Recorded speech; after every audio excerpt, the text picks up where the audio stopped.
સુરતમાં ભૂતિયા ડિમોલિશનને લઈને ભાજપ નેતા હવે બફાટ પર ઉતર્યા છે। ભાજપ નેતા મુકેશ ગુજરાતીએ પોસ્ટ કરતા વિવાદ છેડાયો છે। મુકેશ ગુજરાતીએ નાસિરનગર ડિમોલિશનને યોગ્ય ગણાવ્યું છે। ડિમોલિશનનો ખોટું ગણાવનારાઓને શાબ્દિક પ્રહાર કર્યા છે।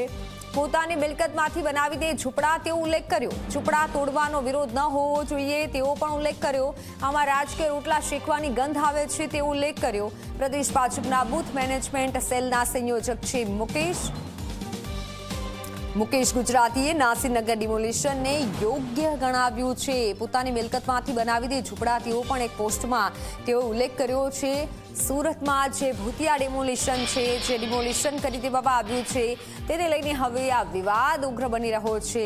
સોશિયલ મીડિયા સુધી આ વિવાદ પહોંચ્યો છે। ત્યારે પ્રદેશ ભાજપના બૂથ મેનેજમેન્ટ સેલના સંયોજક છે મુકેશ ગુજરાતી અને તેઓએ આ પોસ્ટ કરી છે।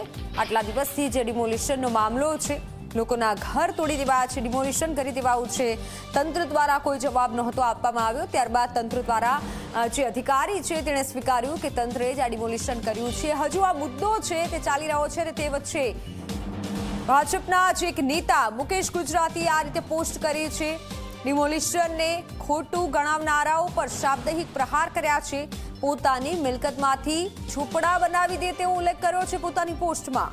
ઝૂંપડા તોડવાનો વિરોધ ન હોવો જોઈએ તેવું પણ જણાવ્યું છે।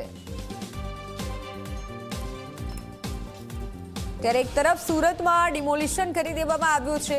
આ જે મુદ્દો છે તે ખૂબ ચર્ચાઈ રહ્યો છે, કારણ કે કોઈ પણ નોટિસ વગર ડિમોલિશન કરી દેવાયું છે અને તે વચ્ચે આ નેતાનું આ નિવેદન, આ બફાટ સામે આવ્યો છે।